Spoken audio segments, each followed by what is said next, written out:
नमस्कार. आज आपण बघणार आहोत अभ्यंग स्नानाचं महत्त्व. तसं बघितलं तर थंडीचा ऋतू सुरू झाल्यानंतर आयुर्वेदामध्ये अभ्यंग स्नान रोज करावे असे सांगितले जाते. पण आपण दिवाळीच्या दिवसामध्ये अभ्यंग स्नानाला सुरुवात करतो का? कारण दिवाळी जेव्हा सुरू होते तेव्हाच थंडीचा ऋतू सुरू होतो. चांगली कडाक्याची थंडी पडते. नरक चतुर्दशीच्या दिवसापासून अभ्यंग स्नानाला साधारणपणे सुरुवात होते. अभ्यंग स्नान हे सकाळी 4:30 ते 5:30 दरम्यान झालं पाहिजे, कारण तो वाताचा काळ असतो. अभ्यंग स्नानाचे महत्त्व हे तुम्ही रेग्युलर अभ्यंग स्नान केल्यानंतर तुम्हाला खऱ्या अर्थाने जाणवेल. अभ्यंग स्नान हे खास करून वाताच्या विकारांसाठी केलं जातं. वाताचे जे त्रास असतात ते थंडीमध्ये जास्ती प्रमाणात वाढतात, म्हणून अभ्यंग स्नान हे कायम त्यासाठी उपयुक्त ठरते. तर आता अभ्यंग स्नानासाठी तेल कोणते वापरायचे?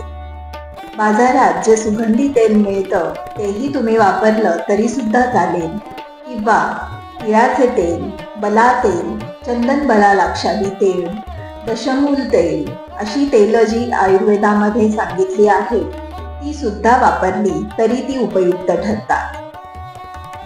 अभ्यंग तेल आपण जेव्हा अंगाला लावतो तेव्हा ते पायापासून लावायला सुरुवात करायची. कोणत्याही प्रकारचे तेल पूर्ण अंगाला जेव्हा आपण लावतो तेव्हा त्याचा जो मसाज असतो तो हृदयाच्या दिशेने झाला पाहिजे. म्हणून खालपासून वरपर्यंत असा पायाकडून डोक्यापर्यंत असा तो मसाज आला पाहिजे. अभ्यंगाचे तेल लावल्यानंतर आपल्याला त्याचा जो चिकट गुण आहे तो घालवण्यासाठी सुगंधी उटणे लावायचे आहे. तर हे सुगंधी उटणं तुम्हाला मार्केटमध्येही सहजासहजी मिळते, किंवा तुम्ही घरी सुद्धा काही आयुर्वेदिक औषधी आणून तयार करू शकता. त्यामध्ये प्रामुख्याने मंजिष्ठा, चंदन, कपूर काचरी किंवा इतर सुगंधी चूर्ण जी तुम्हाला आयुर्वेदिक दुकानातही मिळून जातील अशा पद्धतीने तुम्ही ती उटणे तयार करू शकता. त्या उटण्याच्या जे पावडर आहे त्याचा तुम्ही तेलाच्या वरती मसाज करायचा आहे. त्यानंतर गरम पाण्याने आंघोळ करायची.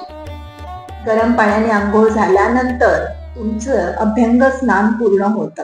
अभ्यंग स्नानामुळे तुम्हाला वाताचे जे विकार आहेत ते दूर राहतात. वाताचे कोणतेही त्रास होत नाही, जसे संधिवात, सांधे दुखणे, सांध्यांना सूज येणे यामध्ये आराम मिळतो.